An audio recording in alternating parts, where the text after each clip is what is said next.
We always think that it's men having the heart attack. It's women. And so again, what's leading to cardiovascular disease?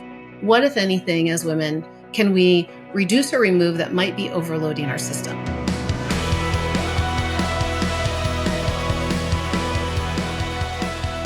Dr. Melissa Grill-Petersen Yes, is somebody who knows a lot about peptides, and I get a lot of questions about peptides. I wanted to interview Melissa, well, for a few reasons. First of all, she understands females and has a lot of knowledge about how many of these things that we look at in longevity medicine might be different for women versus men. She also knows a lot about this new peptide company that's kind of allowing people to get physician grade or super quality peptides, which is good because I think a lot of people are hurting themselves with peptides. And she's just kind of like on the cutting edge of all things anti-aging. She's actually the founder of the Human Longevity Global, the CEO and co-founder of Peptide University. So she just teaches this crap to people, and the head faculty at the Human Longevity Institute. Melissa, welcome to the show. Thanks for having me. I'm super excited to be here. Love it. Yeah. And like I mentioned, like I know you're a woman, you specialize in longevity medicine.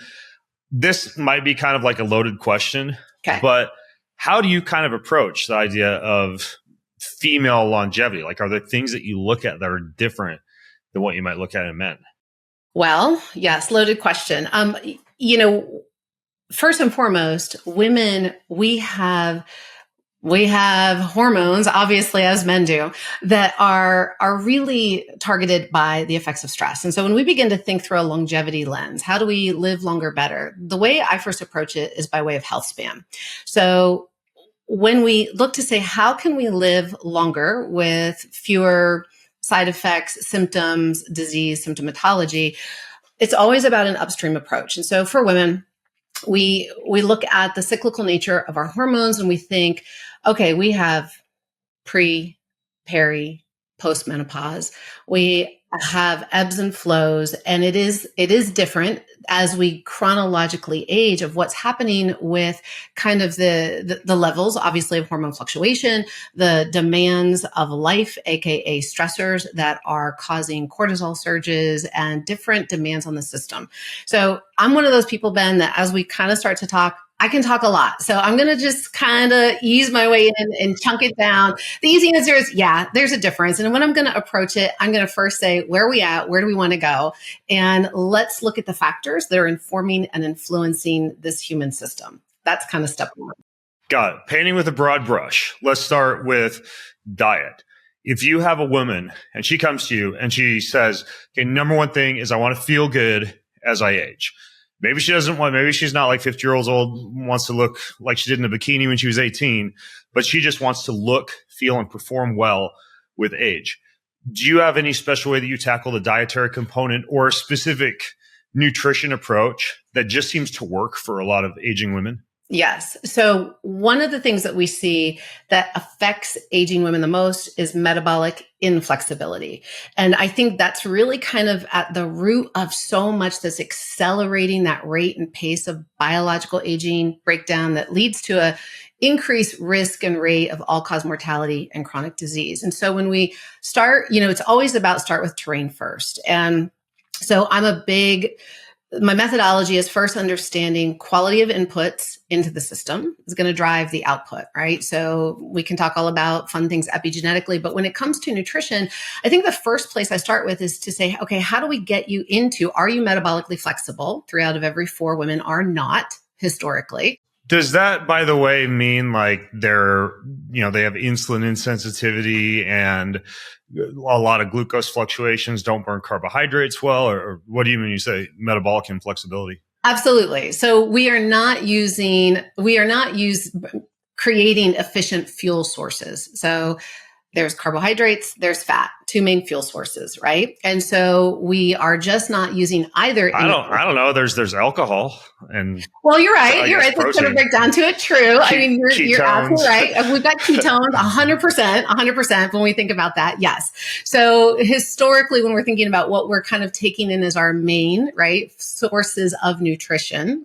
Thank you for calling me out on that. The only reason I called you out on it is I see how many, not to stereotype, women love to sit around and drink red wine. So that's got to be a macro. We do. It does have to be a macro. I like it. That counts. It counts towards it 100%. Oh my gosh. But when we start to kind of tackle it, I like to, again, go very common sense first. And I go, okay, first, before we get into any kind of crazy fasting cycles, before we start to take too much away, it's going, all right, if we understand that there is a 24-hour light dark cycle, and we think about circadian rhythms and how they inform and influence hormones, especially in women. We're talking hormones, women a little different than men, but we know how our hormones are going to rise, like around 8 a.m., around 1 p.m., around 6 p.m., is when the hormone ghrelin naturally signals, grr, I'm hungry. So one of the first places I start with women nutritionally is to say, let's look at more of a circadian fasting window. Let's see how we can move you into metabolic flexibility. Let's get more efficient in how you are using what you're taking in. Before we even break down all the things to take in or not to take in, it's going, let's be more efficient with what is coming in. Let's stabilize blood sugar, because it is when the more we have those blood sugar imbalances, the greater we have that insulin resistance. And of course, this is going to not only drive the metabolic inflexibility, it's going to take us down that road of incredible metabolic syndromes, dysfunctions, PCOS, hormonal imbalances, all the things that women think, oh, it's just because I'm a woman. Well, no, it's the stress, and it's what you're putting into your mouth. It's what's in your environment. It's what are the signals. So let's streamline. Can we look at 3 meals a day in the light phase of the day? Can we ensure that they're nutrient dense and just kind of keep it simple? Just kind of take a more balanced macro approach. Proteins first, healthy fats, complex carbohydrates. That's kind of step one. When it comes to the fasting piece, I'm curious your take on this, the idea that with some women, it seems as though fasting can be stressful, can even cause a little bit of a hypercortisolic response that results in holding on to fat, bloating, water retention, et cetera, even compared to, let's say, men who seem to do better with longer fasts and calorie restriction. Is there something to that from like an evolutionary biological standpoint, or a sex and gender differences standpoint, or anything like that you know of?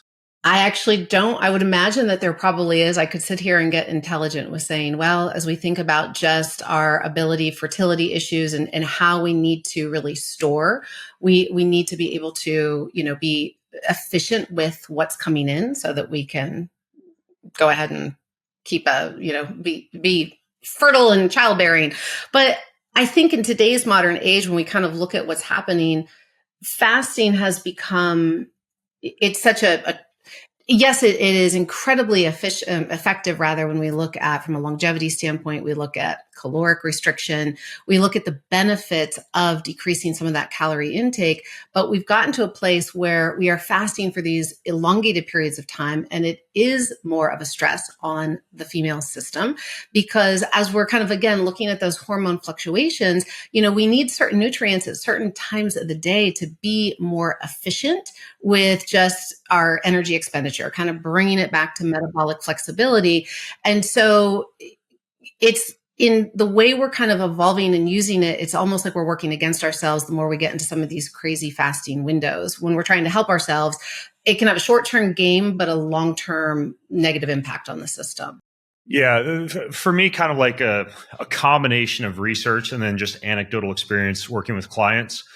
What I've settled on is that premenopausal women, especially lean, active premenopausal women, they seem to not do well with regular fasts that are longer than 12 hours, as opposed to a lot of lean, active young men who seem to do okay with 12 to 16 hours.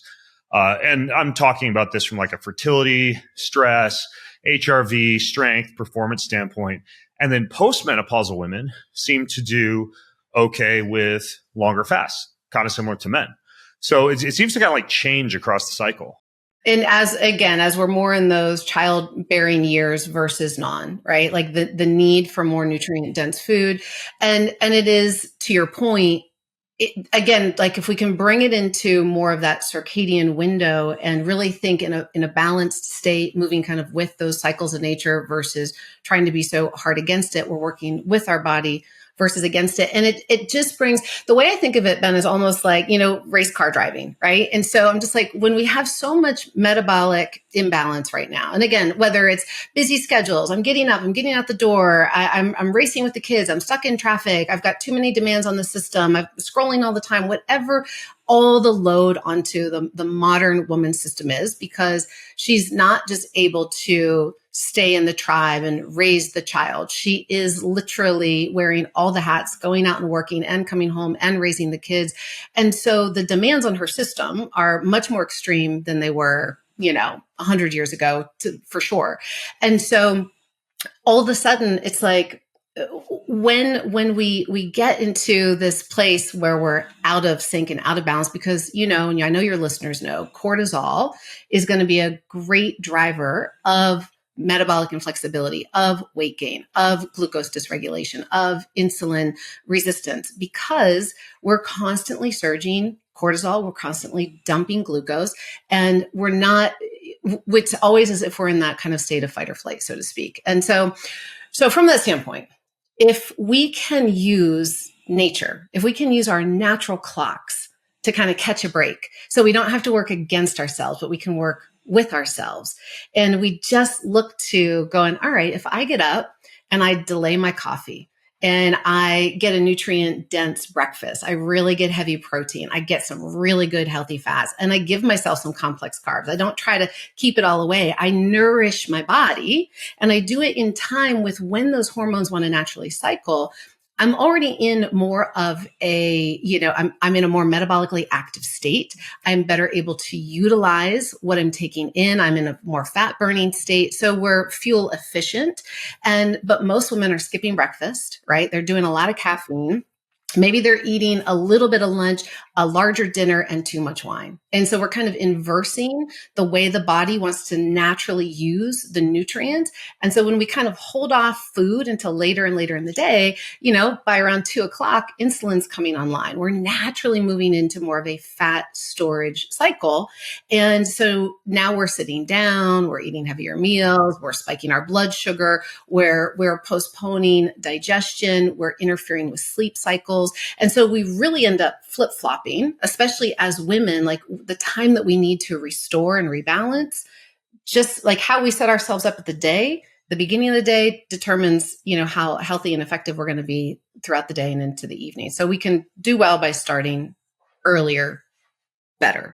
It's so much different than a lot of the advice that I think men, especially in like the meathead bro bodybuilding culture, the advice they tend to get. So what I'm not hearing from you is like, get up, suck down a cold brew of pre-workout, hammer that morning, exercise session, and then, maybe have a whey protein smoothie while you're driving to work. What you're saying is get up, fuel yourself with nutrient dense foods, forego the caffeine if you've become dependent on that to jumpstart your body, and then eat when it's light outside, include a lot of nutrient density, maybe have your glass of wine, but try to at least taper off the calories as it's starting to get dark outside.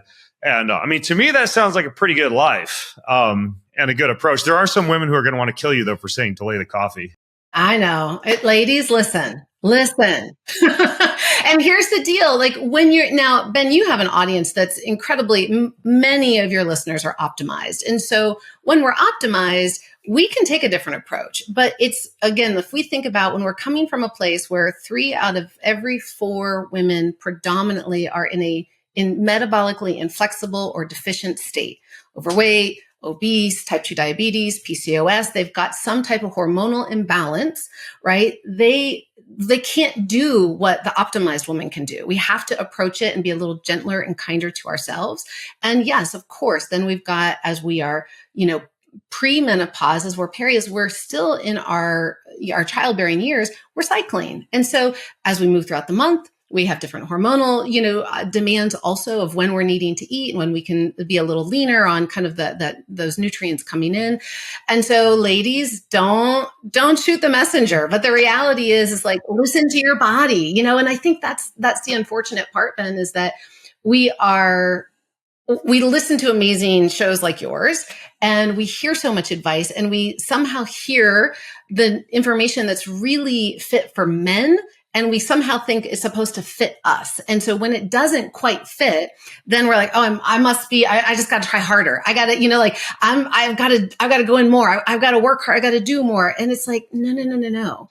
Actually, the feminine essence, like we are made to be soft. Well, we can still be strong. We can still get out. We can wear all the hats, but it's not about always being in a dominant. It's going, can we learn to receive? And receiving begins within how we receive ourselves, with how we promote self-care, how we nourish ourselves, literally. And so a lot of women that come into our programs, they come because something isn't quite right. And they are doing all the things, and they are taking the peptides, and they are doing the fast, and they're doing everything they hear on every podcast. But they're like, but it's still not right. And 9 times out of 10, when we just go, let's just take a step back. Let's just make it a little easier. And listen, hey, there's nothing wrong with doing it that way. And if it doesn't work for you, okay, go back to doing it the way you were doing. But if what you're doing is working, then keep doing it. But if it's not, right? And if you're experiencing some level of imbalance in your system, or you're just going, I'm good, but I feel like there's more, then I want to just invite, especially the women, to get a little curious and to lean in and to know that your body is incredibly intelligent and it is nudging you if you just will listen. Yeah. And I just want to come right out and say it. Sometimes what you need to hear is not what you want to hear. Meaning, I will have some women who come to me for coaching and I up their fat intake. I tell them that their goal of 12% body fat is mistaken and that they should instead be at around 20% based on their morphology and their characteristics and their build and their hormone levels. And I'll shift them to like a high fat diet, lifting heavy weights, more calories, and a goal of increasing body fat percentage. Like I will literally have women who have to be talked down off of the 8-pack abs, ripped, low fat, get up, morning fasted workout type of scenario. And I think that the message is getting out there. But I don't think that pop culture and even like magazine covers still do women many favors when it comes to setting expectations about how a woman should eat and train and look versus what's actually good and healthy for longevity.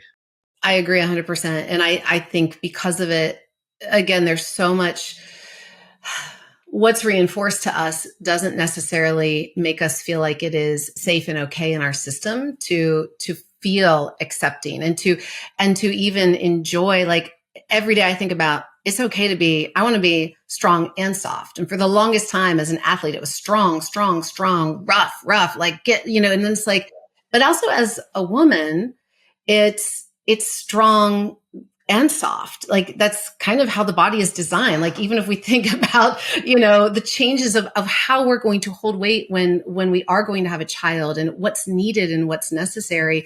And so it's interesting. I mean, there's beauty and grace in all of it. I think beauty is exhibited in beautiful, strong muscles and not quite 12. It's in 12% body fat, but to your point, that's not necessarily healthy for a woman. So getting her back in a more ideal state is for long term. And that's when we kind of move into thinking longevity, so we can do these really intense, fast workouts. We can get super lean. We can really push this physical form in amazing ways, which especially as an athlete, as a high performer, that's just rock star status.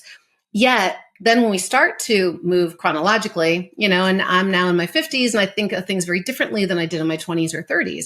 And, now I have a raised son. And it's like, so we kind of move through these different phases. And then it's like, well, I want to continue to look great, feel great, have maximum levels of vitality and aliveness for another 50, 60 years, easy. So how do I need to think about that? And so the way I trained 20 years ago is not how I'm training today. And so I think that's also important that we have the opportunity to lean in to our own health journey and we get to play with it and have fun with it and realize it is personal. It is precise. I think it's one of the things I love, even as you mentioned in the beginning, of the work we do with peptides. And there's so much we want to lay in with lifestyle. And then we're able to lay in like other tools in the tool belt that get a little more precise and individualized. We are creating an amazing human experience if we choose to. Man, if I trained 20 or if I trained today like I did 20 years ago, we wouldn't be talking. I'd be off in like my spandex hunched over on a triathlon bike somewhere, getting ready for an Ironman. Because I used to think that's what was healthy. Okay, so peptides have come up a couple of times, but before we get to like, the sexy, for many people, kind of like more fringe area of supplementation, which I think peptides would fall under the category of, what about just like general supplements that you think are pretty good for women? I know creatine has come up over and over again. I think JJ Virgin has kind of made that popular, to her credit. And I think creatine's great for women. I think it held the status of being like a male power strength athlete supplement for a long time. And a lot of women now are feeling really good on 5 to 10 grams plus of creatine. I think that, again, taking it back, still kind of coming into the root, is looking at just cellular health. And so I feel like a lot of women I think creatine is getting so much, to your point, really good awareness these days. And it is just, it is an essential. It's in the toolbox. We cannot underscore the importance still for women, especially, of our Bs, of our magnesium, of our zinc, of our CoQ10, of our, we already said creatine, of our omega-3s. I mean, it's like kind of getting some of those foundational nutrients in. Real quick, what I just heard from you, just so we don't knock people out with too much alphabet soup, like all the vitamin B, CoQ10, DK, et cetera, you just listed, a lot of that can be had from a good women's multi. And then we mentioned creatine. You mentioned a fish oil. So like some algal or fish omega source that's good. So we've got those. That would basically be 3 if we were going to try to consolidate. Absolutely. And I think, again, depending on, now to me, I still think it's worth looking at some labs for this, but, going ahead and bringing in potentially DHEA, pregnenolone as an upstream, especially as we're in our mid-30s and on, if we've got high stress. So even looking at what's happening with our HRV, our recovery scores, if our body's under a lot more, like we can take a little bit of upstream preventative hormonal optimization, I think becomes really important. And melatonin is got so many phenomenal effects, not only to helping with sleep, but immune effects overall for the system, I think become some really great ones. Oh my gosh. Yeah. I just did a huge podcast on melatonin. Then found 2 studies yesterday in young athletes showing that melatonin taken the night before competition results in significant increases in anaerobic performance, power, and strength, which is crazy because a lot of people think, it's just like the thing that makes you sleepy the next day. But it turns out that in athletes, like taking some the night before competition even seems to have some benefits. Yeah, there's so much that is, I think, that's just wanting to come forward in the research with melatonin. There's a lot more out there that bears looking at for sure. It's fantastic. Yeah, and by the way, it was 6 milligrams for those of you who are wondering what they used for the performance studies. Okay, so it sounds pretty basic, but also test. That's the same thing I say with supplements, but you could at least do something to help out with hormone precursors, like maybe a DHEA, pregnenolone, and then omega, multi, creatine, and then we get to this whole world of peptides. And I know there's a lot out there. Like whenever I ask a question about peptides, like I never want my guests to just like have their eyes glaze over with where do I even start. But let's say specifically, staying on the track that we're on right now, Melissa, for women, what peptides seem to do a really good job just across the board for general health, longevity, body comp, et cetera, for women? All right. So I'm going to kind of keep with a little bit of this thread that we've been chatting with. Again, if we think fundamentally that as women, I'm just going to kind of connect some dots for a moment. As women, we have a greater tendency to have cortisol surges, imbalances. Again, as we're chronologically aging, we're seeing greater predisposition to glucose dysregulation, insulin sensitivity. So if we think upstream to down, and we just kind of think of the story this is telling about what's going on and how this ultimately can be affecting, our steroid pathways, our sex hormones, how it can be affecting thyroid, adrenals, kind of all the things that as a woman might go, I think it's my thyroid. Oh, I have adrenal fatigue. Oh, I've got an autoimmune, like the things that we know that women are dealing with. 80% of autoimmune cases are women. After postmenopausal, 4 out of every 5 cardiovascular issues are in women. So to clarify, in postmenopausal women, if you are comparing them to that same age demographic of men, 4 out of 5 women are who are having the cardiovascular events? We are at a 4 to 5 time greater risk. Let me be very clear with that.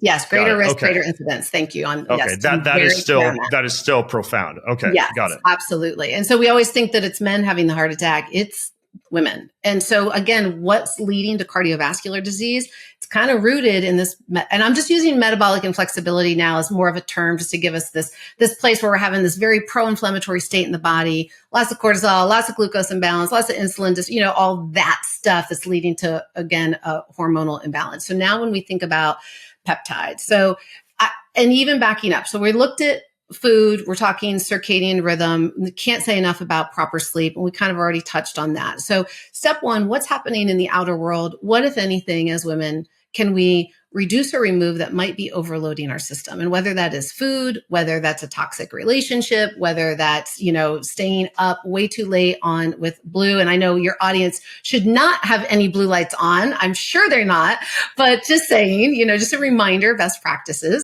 I mean, unless they're trying to shift their circadian rhythm forwards and they're little biohackers trying to do something like that. Yeah. Exactly. Smart strategy. So once we think about kind of foundational best practices and we go, all right, again, strategy for long term, and we go, what molecules can come in? So with women, we do want to be looking at hormone optimization, but I like to actually start with peptides first before exogenous hormones, because peptides, as I know your audience is aware, they're signaling molecules. And so they are naturally occurring in the body. Yes, we're taking them exogenously, but they work to, just to mimic that natural signaling to increase that effectiveness in the body. So to clarify, you could take growth hormone, for example, or you could take something that would increase your body's own sensitivity to or production of growth hormone. Absolutely. Absolutely. And, so an example, and one that I really like for women actually is tesamorelin. It is FDA approved. And that one is going to help with not only with signaling, it's a growth hormone releasing, a stimulus. So it's an analog that's going to go ahead and tell that pituitary, let's release some growth hormone. And so that's beautiful. So that's going to be really important in helping to increase lean muscle mass. It's going to help us from a longevity standpoint with burning the belly fat, with helping us to utilize glucose better. But I think even before I look at growth hormone is, especially in women, I'm thinking something like kisspeptin. Now, real quick, just with tesamorelin, because I'm often asked about this, because it can impact lean musculature, fat loss, and growth hormone. A lot of people like it as a morning pre-workout for those effects, and it also has some appetite suppressive effects. However, people often ask, well, what about the idea that a growth hormone precursor or so-called secretagogue could help with sleep at night? There are a lot of people who sleep better on tesamorelin. And Melissa, you're the expert here, but I've actually found that in people who want like that growth hormone effect, which usually aren't doing all year long, right? This is something I would have a client do 2 12-week cycles on during the year, for example, of about 5 days on, 2 days off. I will usually recommend something like tesamorelin in the morning and then something else at night that also causes a little bit of a growth hormone release. Typically, ipamorelin with CJC is one, or I think the best growth hormone precursor for sleep is samorelin.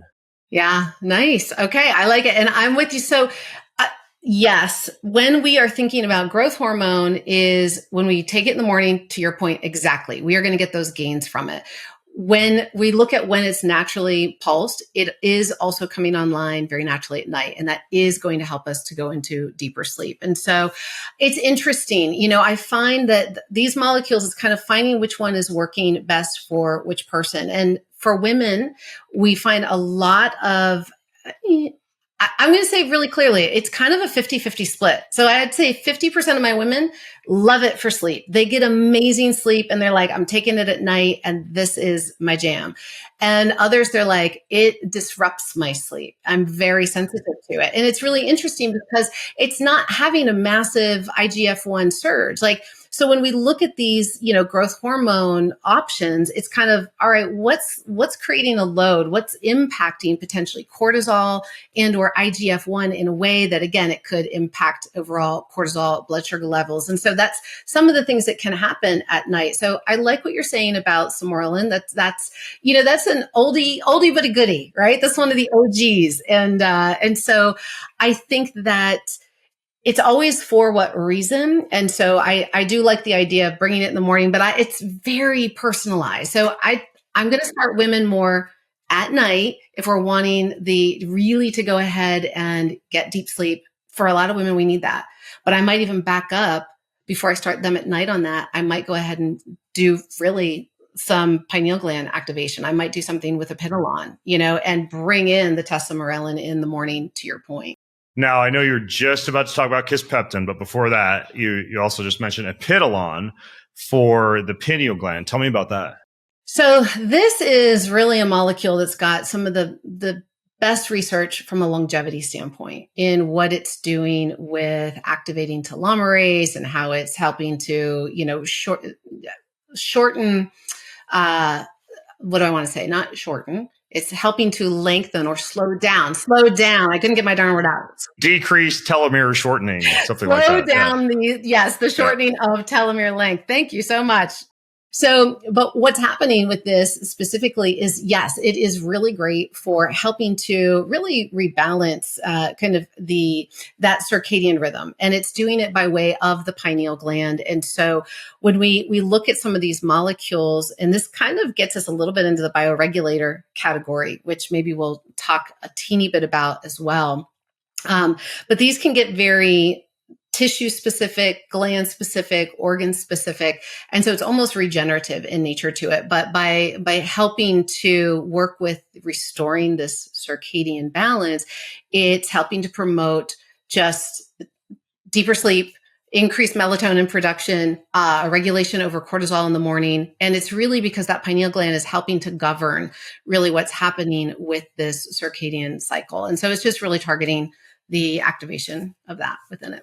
Okay, so with Epitalon, if we're talking about something like testosterone or a growth hormone peptide being something one might cycle during the year, like I do, I'll tell you exactly what I do right now. I do 12 weeks, 5 days on, 2 days off, testosterone in the morning, Sermorelin or Ipamorelin at night.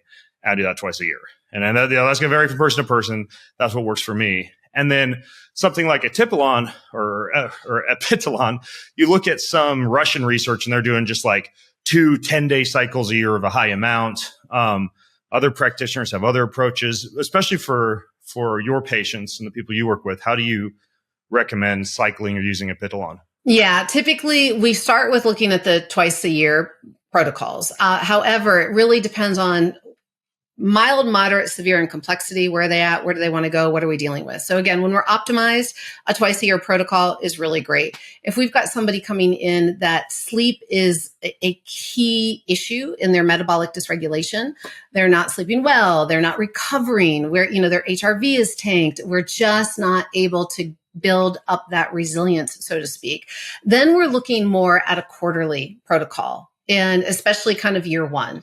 And so we'll cycle that in, and still we'll do the 10-day. In some cases, I'll do a 20-day protocol, give them a 10-day off. And then we'll wait, go at a 90-day cycle, and we'll repeat it again. Okay. So if I have severe sleep issues, you could say something like, okay, so once every quarter, we're going to do a 10 to 20-day cycle of Epitalon specifically to support your pineal gland. Yeah. And when we're looking, even as we're chronologically aging, so Kavanaugh's work is who really did a lot of the original studies with this, but there's a gentleman, Dr. Bill Lawrence in Atlanta, that's kind of carried on his work. And in a lot of their protocols, they're keeping their participants because they are higher up in their chronological age. A lot of the people in his studies are definitely later 60s, 70s, some are in their 80s and 90s, and they're specifically looking at this molecule in these protocols to reverse that biological age. And so they are definitely keeping them on longer. And again, the benefits are we're not seeing a risk to doing it at least 4 times a year as we would need to. Yeah, and this Epitalon protocol I know came out of Dr. Kavinshin's research in Russia. I think he passed last year, hopefully at the ripe old age of something like 260, so we can all take him to be a credible person. But the thing with the bioregulatory peptides, you briefly touched on this. My understanding is they each target a specific organ, so you could have like pinealon for the pineal gland or testalon for the gonads or whatever. And a lot of these came out of his research also. Where do those fit into the picture for you? And the reason I ask, because I think about this a lot and I hear this a lot, people like, oh, there's like 40 of them or whatever. Like, how do you even figure this out? And are you just like swallowing big handfuls of capsules and injecting needles all day? Like, how do you kind of navigate the world of bioregulators? I actually love bioregulators with peptides. So a peptide is going to be 2 to 50 amino acid bonds in length, and a bioregulator is really going to be 2 to 4. A peptide is going to be pleiotropic. It's going to be cell signaling, sit on that cell. A bioregulator is going to go into the cell, and it's actually modulating genetic expression. So think of it almost like an epigenetic switch. And so bioregulators are part of our regenerative toolbox, and they are specific to targeted end organs or system or tissue. And so what I love about this is, and there's 21 main ones. The beautiful thing about it is that, again, a lot of the original research at first, these were done via injection. And however, the way that the delivery form, they're equally as bioavailable in an oral delivery form. So today, what's in the marketplace is oral, very easy to take, especially if anybody's got a fear of needles. And so these play well with others. They play well if we're on any type of conventional pharmacological therapy, if we're bringing them in, whether we are looking to correct, we are looking to repair, to rejuvenate, to optimize. So here's how I think about it. I'm going to first bring them in if I've got a specific area. I do a workup, I'm looking, I'm like, all right, where are our imbalances in the system? Right? Where does the system need greater support? And can we layer in the bioregulators to get right into that targeted area and be part of that support protocol? As we move into more optimization, I'm thinking of them, and from a longevity standpoint, I'm looking at them in more of a regenerative lens. So I am thinking like, okay, body's constantly building up, tearing down, repairing, rejuvenating. Let's keep moving in a cyclical manner. With women's health specifically, I start to think about what are some of the issues that we see a higher rate of, right? What are women coming in with? What are they dealing with? And I know I'm kind of jumping around a little bit because we can come back to kisspeptin and hormones, but if I'm going to thread a needle, a lot of women, not only are they coming in and they're hormonally imbalanced, a lot of times we're looking foundationally at gut. So we might be looking at some peptides, they're going to start with the gut terrain, right? And then as we're kind of working on cleaning up that terrain, we're looking at mitochondrial health and mitochondrial efficiency. So then I'm thinking about more peptides and supplements that are going to go in with that, as well as circadian timing, right? And maybe ketones. There's also what's on the end of the fork. We're working with that.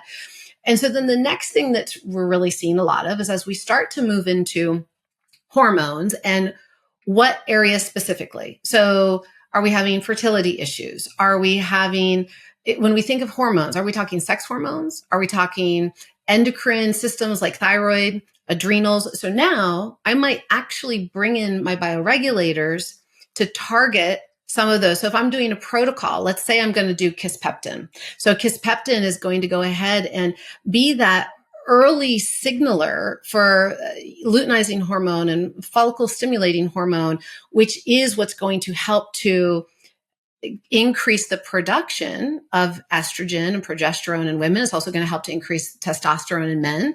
And so it's phenomenal in kind of resetting the pathway for a more optimal, kind of natural hormonal signaling. So depending on what the imbalance is, depending on what I've been dealing with, I may very well want to do a protocol like kisspeptin with, if all of a sudden I want to bring in ovaries, right? And I want to bring in blood vessel bioregulators so that I'm bringing extra support to those end tissues or pathways that are going to help as we are working upstream on the hormone signaling pathway.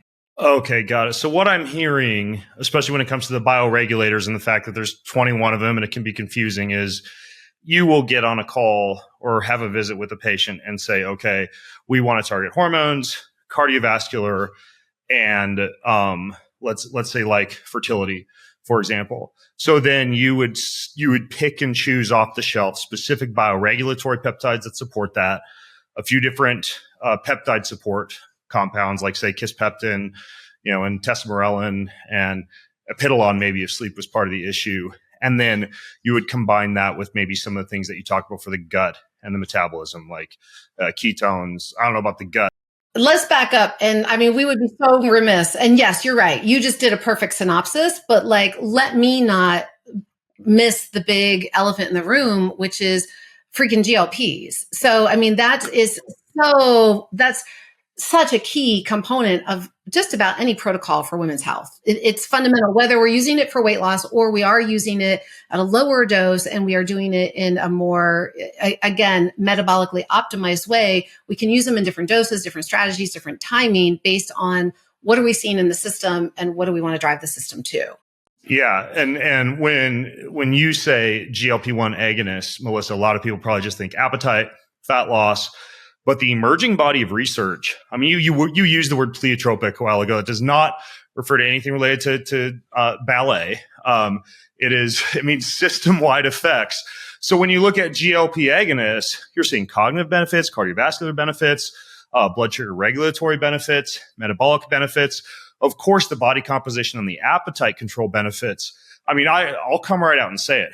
I interviewed Dr. Tina Moore about microdosing. It was on my radar for a while. And I've settled into a triple GLP or a triple agonist, retatrutide. I microdose 12.5 mgs of retatrutide Monday, Wednesday, Friday now. It's a baby dose that doesn't give me nausea. I still eat like a horse, frankly. So for me, the appetite suppression doesn't kick in so well just because I eat a lot of food. But I take it as a preventive. Like a lot of people take like a baby aspirin. I've just seen enough evidence. And once like the what's it called? There's another one coming out that's like a 5-part agonist. I'll probably switch to microdosing with that after that comes out and move on from the triple retatrutide. But these things are so beneficial. They are incredibly beneficial. And I love retatrutide for so many reasons. I love Dr. Tina Moore's work also. I really appreciate everything she's out there doing and kind of the early adopter to helping people to understand we have different ways that we can dose these. Like if we really look at the literature, we really look at the beneficial effects, it's not, and that's the whole thing about peptides. It is not a one size fits all, and they're not a supplement. They're not a medication. We don't get on and stay on all these forever and ever. Amen. That's it. There is intelligence to it, how we're going to cycle it. And again, I always say, for what reason? What's our end target? And that's going to inform and influence our decision-making process, right? Like, so different doses for different outcomes.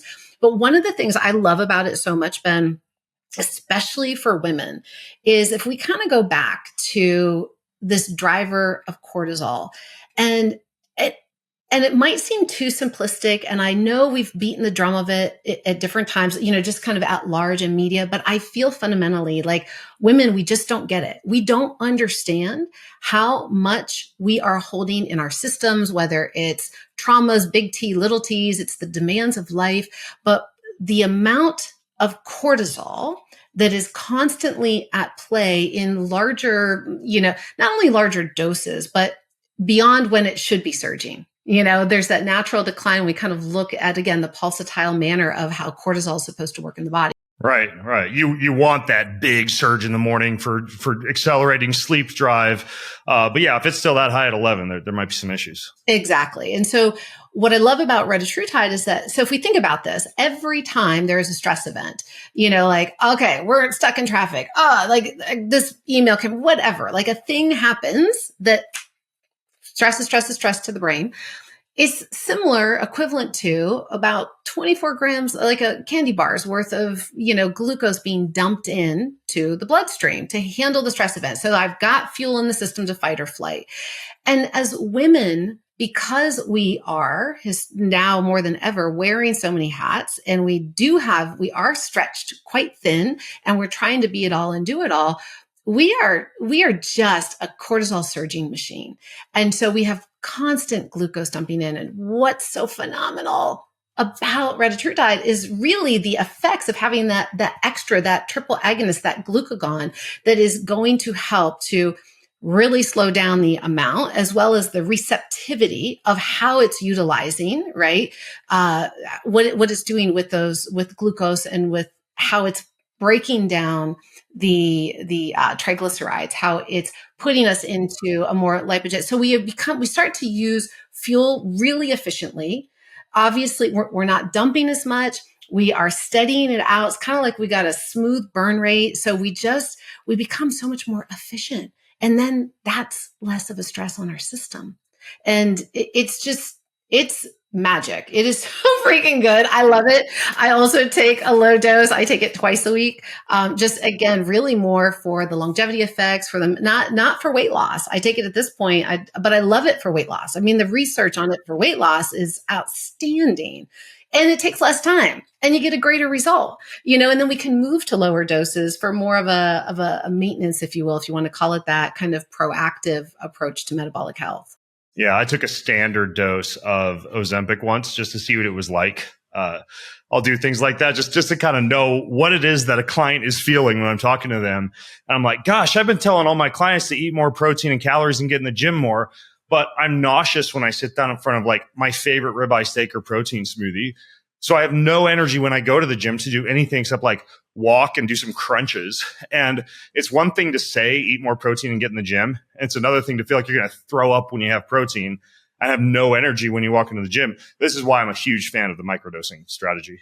Absolutely. And, and it's interesting. There's so much, it's funny right now. There's so much heat coming about microdosing, and that's BS. It's like, then let's not even call it microdosing. Let's just call it the lowest. It's like, what's the lowest effective dose? And if we think therapeutic dosing, lens, whatever, it's just, what's the therapeutic dose? Yeah. And it's like, so let's not get hung up on words. It's understanding what's going to work best for the body. And one of the things, Ben, that, as you know, I mean, here's what I don't know if people know enough of, is that if we're taking Ozempic or Wegovy, okay, that's been engineered differently than if we are getting a raw sourced research use molecule. And, or even when it was being compounded at pharmaceutical compounding groups. So if we're getting it by prescription, it has been engineered in a way that creates a slower breakdown, so to speak, of that peptide in the body, because these GLPs, they last for minutes. And when you say by prescription, you mean you go to your doctor, they prescribe it, you go to Walgreens, you pick it up, preloaded pen. Exactly. Yeah. So if you're on one of the prescribed preloaded pens, there you go. You're getting it, the FDA approved version of it from a pharmaceutical company. Those have been engineered to have a longer shelf life. Okay. If we are getting it just, again, a pure research grade, we are getting a pure molecule somewhere other than, it's not engineered in the same way. It's not designed to stay in the system longer, to stay active in the system longer. So it makes sense that if we are dosing it a smaller dose more consistently, we are, first of all, we're not going to oversaturate the receptor sites. We are going to have a better, more natural, the way it naturally signals in the body type of response.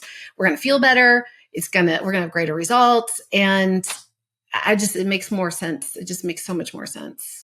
What does, speaking of pharmaceutical company versus, say, working with a doctor who has access to a compounding pharmacist to get the efficacious dose for you, what's kind of like the regulatory landscape look like right now, especially for peptides? Yeah, it's a little messy, as I'm sure you are aware. And so first and foremost, it actually really kind of, all the upheaval started back in 2023 when a good amount of peptides that had up until that point been quite available through compounding pharmacists all of a sudden got recategorized and basically said, hey, there's not enough data. We don't know if they're safe for use. And so they kind of got shelved. And really, unfortunately, what that means is that up until that time, doctors could go ahead and write a prescription and use a compounding pharmacist to fill that prescription. And it didn't have to just be a GLP. It could be a BPC. It could be a testosterone. Like they could go ahead and fill it for, MOTS-C, like all sorts of different molecules. Well, when the list shifted, basically what that meant is now the compounding pharmacists can't fill that script. But what's also been so interesting is, especially because of the GLPs, the consumer has gotten more interested in peptides than ever before. I mean, half of the doctors that come to Peptide University to study with us, they're coming not because they're just like, I never learned about this, and my patients and my clients are asking me about it. I got to figure it out. So it's really the consumer demand that's really driving more and more practitioners to say, I got to get up to speed, and I've got to learn this. I've got to learn it quick, and I've got to know how it works in conjunction with the other types of protocols and, just treatments that I'm delivering to my patients. And so now, as clients and patients are coming saying, I want this stuff, the doctor now can't get it from their trusted source where they got it before. And so it has turned more and more people to say, well, what's trusted? And so there's three main areas. There's kind of the delivery form that's supplement. It's like it falls kind of in the category of nutraceutical. So there are a small amount of peptides that are orally available, bioavailable, stable. Yeah, like an oral BPC 157 capsule, something like that. Absolutely. So we don't have many, but we've got a few. And what's happening right now, as a side note, is that people, like a lot of the scientific labs, everybody's getting really inventive on delivery systems. So that's the big thing. Going, okay, if we can't get it through the compounding pharmacy, and the patient, the clients are seeking it out, they're wanting it. Doctors and clinicians are trying to figure out how to get it to them safely. The next category is compounding pharmacists. So there's still certain molecules we can get through the compounding pharmacists, but fewer and fewer as far as peptides go. And so then this third area, which has been a bit of the wild, wild west, but there are some really exciting options kind of coming to market, is around the research use only category. And that's kind of been black market for a really long time. And not everything, most of research only is coming from Asia, specifically Hong Kong. And not to say that's bad or good or otherwise, but the unfortunate part is kind of like what we heard happening on Amazon forever with supplements. There's no regulation, there is no oversight, and you don't actually know what you're getting. Oh my gosh. There are even people like buying supplements from a company with expired shelf life, then turning around and selling that same brand on Amazon. Like, it's crazy. Like, I always tell people shopping for supplements on Amazon, don't assume that's the manufacturer's actual product, also don't assume that it's anywhere near the quality of what you'd be getting from the manufacturer. Absolutely. And it's, because we have a lot of peptide companies come to us and they kind of want us to look at their stuff. And there was this one, again, I'm not going to throw anybody under the bus except to say that because of what was going on when the shortage had stopped with the GLPs, a lot of compounding pharmacies had to dump their supply because they weren't going to be able to sell it anymore. So other research groups picked up that supply at a discount, bargain, and they started to resell it.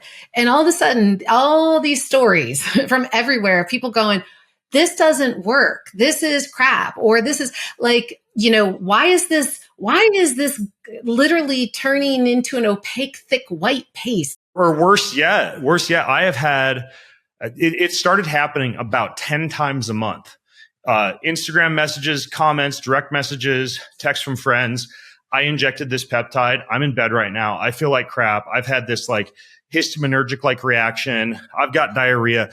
Like, people are getting these meant for human research only peptides now from all the different websites that are available. And guilty as charged. I did that a few times. I never got sick, but I don't recommend any of those websites anymore if you can get access to a clean source, because so many people are just injecting and getting lipopolysaccharide contamination, ineffective peptides that are fabricated incorrectly. Like, it's a big problem. Like you said, the wild, wild west. It really is. And I think that there's, so there's a couple of interesting trends that are happening right now. And there's only a few leaders kind of, just really out there, early adopters, to say, we have got to come up with a solution, because it's clear that there's a consumer demand. It's clear that there's a clinician interest, and they're all everybody's coming together to say, we want this stuff. We want to learn about it. We want to know how to deliver it safely, effectively, reliably. And we don't, when the FDA made this change, and all of a sudden we can't get it through the compounding pharmacy. The only person it really hurts is the end consumer, the patient, because we don't have, like, how do I know where to go get the right stuff? So now what we're seeing is, like I said, advanced delivery methods. So is there a different way besides just an injection? Are there different ways we can get this so we can have safe ways of delivering? That's step one. Step two is US made. Can we get it? Can we start to get the IP here on US soil? Can we get it in places that are FDA registered? Can we ensure that there's good manufacturing practices? Because basically what a 503A, what a compounding pharmacy is going to go through is they are under regulatory guidelines of how they're supposed to formulate that script that they're going to fill. Right. So it's like, it means it's got to be clean. What's on the bottle is in the bottle. There is no strange excipients. Like you are going to get a quality product that is safe and effective for you, dosed appropriately. We don't have that through research only. So, I am honored to say I sit on the board with a company that's coming to market in such a profound way. And I think they're being disruptive in the right ways. They're coming out with total transparency. They do most of their product is here in the US and or in Germany. They are FDA registered manufacturing labs, clean, pure, third-party tested, high certificates of analysis. And so what I think they're going to do, this particular company, I don't know if I'm allowed to say their name or not. You can say it because I found out about them too 6 months ago. I'm on their board. I'm on their board now, and that's where I'm getting my peptides. The company is Vesalius, but the peptide arm is called Peptual, like Peptual. And should people be like, okay, where do I go? What do I type in? What's my code? A couple of things. First of all, I will put details on it if you go to bengreenfieldlife.com/women peptides. That's where the show notes are for today's show. bengreenfieldlife.com/women peptides. But, and this is kind of related to the quality control piece, you can't just like go add a bunch of peptides to your shopping cart. You have to do a teleconsult with a doctor first. Yes. And which is honestly kind of important. It's really important. It just is, because literally I spoke at a conference last week and I was there. I did a presentation on peptides and bioregulators, and Vesalius was there with Peptual. And so I'm like, I'll answer questions at the booth. So everybody's like asking, and they just want to fill their shopping cart. They want their product. And I'm like, hold on. Let's take a step back. Again, it's great that you hear like, oh, this could help this or this. And we think that's the thing I need. But the reality is that we want to make sure it's safe, it's effective. You don't want to just come in and start taking 20 different things at once, or even 8 different things at once. These are signaling molecules. They work in a really innate manner with your body. So let's take a few minutes and talk. There is a reason that one of the populations that just kind of dicks around with this stuff dies early deaths of things like heart attacks and cancer, and that's the bodybuilding industry. They do exactly what you just described. Like, hey, let's just inject this and more is better. And I'm going to get on DECA and 3 different growth hormone precursors and secretagogues and testosterone. Like you do need supervision. And like you mentioned, not just that, but also delivery mechanisms that work based on the peptide: nasal spray, patch, liposomal formulation, capsule, injection. Like there's a lot of cool delivery mechanisms coming down the pipeline. There's a really exciting delivery method that they're bringing out that's going to make utilizing this stuff so simple, so easy. It's just like, and these molecules, again, they're small, they're intelligent, their safety profile is incredible. It's like in some studies, there's over 1,000 times the normal dosage and there's still no types of side effects, So, again, these are naturally occurring. And to have, I think what's so exciting about peptides in general, what I love about it and why they're not going away, right? They're naturally occurring in the body. We have over 300,000 of them that we already know about in the body, right? It's like they're there. They're part of how we communicate. And so the understanding that they can actually allow us to do more than just manage a state, but they really can drive an outcome. So we have tools in the toolbox for correction, for restoration, for rejuvenation, it's like for a regenerative approach.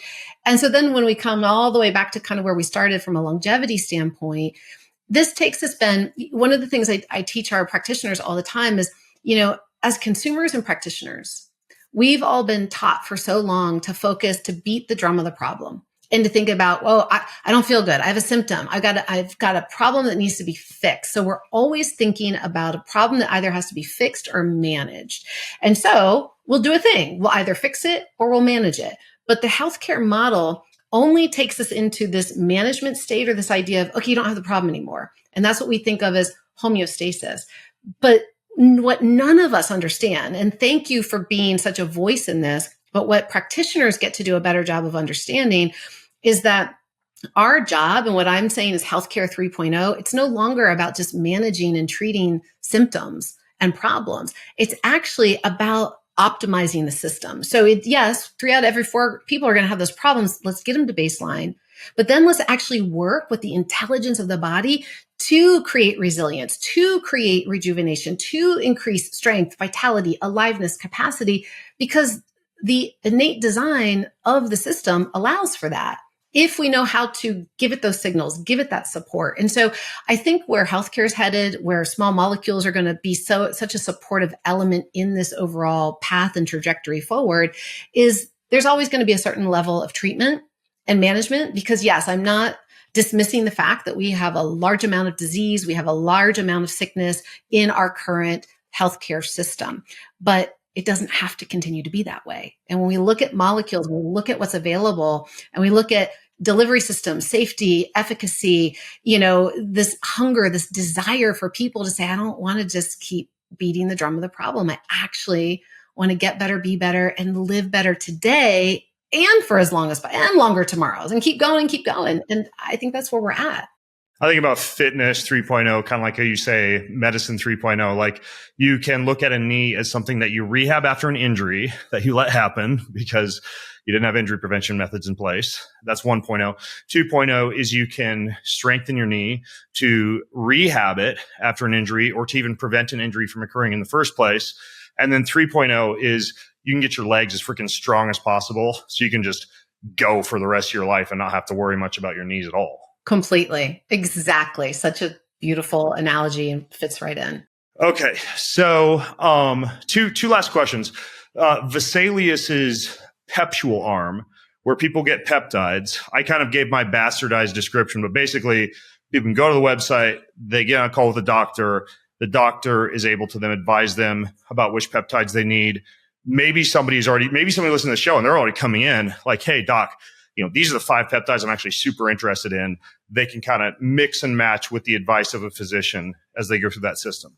Yes, absolutely. And as of right now, and I believe this is going to be ongoing, it's a complimentary consult. So you're not even charged to sit down and have that conversation with that doctor, which in and of itself is disruptive and wonderful, because they really want to be able to get these molecules to you, but they want to make sure they're right and appropriate for you. Also, once you've had that consultation, it's kind of like it's good for 12 months, meaning they've done a baseline, they've gotten that foundational information. So if you're wanting to go back in and fill your cart, you don't have to sit down and talk every single time. But as the script, so to speak, would change, then there's the opportunity for additional conversations. Got it. And then these are all, like you were describing, USA or Germany, screened, pure, clean, non-contaminated, not from some fringe research website. Yeah. And to make, in case I didn't make my point clear enough, is that really and truly the way that they are bringing these products to market are in alignment with FDA guidelines. As if you were going to go to any compounding pharmacy, any pharmaceutical company, they are following the same standards and practices that a pharmaceutical company has to follow. And so that's when I say they're being disruptive, they are putting everybody else to task. So they're going, okay, for everybody else that's saying research only, step it up. Like, we have to do better because people want this. And all the bad press is the black label stuff. They're like, I don't know what I'm getting, but I'm going to try it and maybe it'll work. We don't have to risk our health to get the gains anymore, especially with Vesalis and Peptual. Inject and pray. Right? Okay. So, okay. Then another question, Peptide University. Yes. What is it? Does it have a football team, first of all? And what is it? I think we need to have one. I mean, come on. We had some frats, some sororities. It is a good time. mypeptideuniversity.com. So, this was actually kind of birthed. So yeah, I own Human Longevity Institute, we had a peptide certification course over there that became so popular. And it was in such demand. Everybody kept going, we want to go deeper, deeper, deeper, deeper. So basically Peptide University was birthed. We're not even in our full first year yet. We're 6 months in, and we have such an amazing, robust community of clinicians, practitioners, prescribers, non-prescribers, clinical researchers, biohackers, educators, veterinarians. It's like anybody that's wanting to come in and actually understand what these molecules are, how they work. And as a clinician, when, where, how, and why would we use them? Because it again, from chronic sickness up to optimization. And I think one of the things I'm most proud about is that what we really do is at the heart of it, it is a membership community. It's a community, peer-to-peer community, where our members can come in and sit down with our chief medical officer, sit down with our adjunct faculty. We do case reviews, protocol assessments. We take their questions from the field. And so we're getting so much data in from all these practitioners in the field. We are able real time to support them, to look at dosing, to look at protocols, to fine tune. And we're going to be conducting a wide grouping IRB study soon for practitioners to come in through My Peptide University. So it's just about getting the education out for everything, small molecules, regenerative solutions out there, and then helping, clinicians really to feel confident with being able to go out and utilize these with the clients and patients that they serve. Well, I might have to go make myself a login for that, but also, I have coaches who do coaching, under my system. It's called the Triumph Coaching Program. We should talk offline. I'll email you later on, but it would be cool to actually get some of my coaches into that to start to study up on peptides, because we get so many questions. And I tend to be pretty good at self-educating myself, but sometimes it's nice to have a portal. Listen, I'm going to tell you, you are one of I've been doing this for a long time. Well, you've been doing it longer. I'd say for me, 10 years in clinical practice, using these molecules, but I've learned from you, and that's one of the things at Peptide University. We're not just trying to bring in, it's not just doctors only. And what I mean by that is we are bringing in people that have been using these in different arenas, not to pull the data together. It's like when we know better, we do better. Larger data sets help to inform so many potentials and new decisions that we can make. I'm very, very good at telling you what does not give you explosive diarrhea. So that's great. All right. So show notes are at bengreenfieldlife.com/women peptides, WOMEN peptides, or wherever you're watching this video. I'll also include links to Vesalius, to Melissa's Peptide University and her website. So show notes are going to be juicy. Thank you, everybody, for watching. And Melissa, thank you so much. Thank you so much for having me. I appreciate you. All right, folks, I'm Ben Greenfield with Melissa Petersen. Sign out from the Balanced Life Show. Have an incredible week. Do you want free access to comprehensive show notes, my weekly roundup newsletter, cutting edge research and articles, top recommendations from me for everything that you need to hack your life, and a whole lot more? Check out bengreenfieldlife.com. It's all there. bengreenfieldlife.com. See you over there. Most of you who listen don't subscribe, like, or rate this show. If you're one of those people who do, then huge thank you. But here's why it's important to subscribe, like, and or rate this show. If you do that, that means we get more eyeballs, we get higher rankings, and the bigger the Ben Greenfield Life Show gets, the bigger and better the guests get, and the better the content I'm able to deliver to you.